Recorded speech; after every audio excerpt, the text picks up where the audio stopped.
Aluminium ash is the waste material in the melting and casting workshop of electrolytic aluminium plant. It is also the undercharge produced in the process of melting aluminium by the recycled aluminium manufacturers, aluminium profile factories, aluminium plate factories, aluminium products factories, aluminium factories, aluminium parts factories, and other industries that use aluminium as raw material and need to be melted and reprocessed. Aluminium ash ball pressing machine, reliable quality, multi-purpose, strong pressure, suitable for large, medium and small enterprises, with a certain production, suitable for industrial gas, boiler type, cold pressure type focus,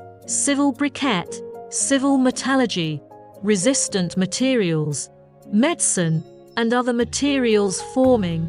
Aluminium ash ball pressing machine, after years of industrial use and improvement, compared with other similar products, aluminium ash ball pressing machine has the advantages of high ball rate,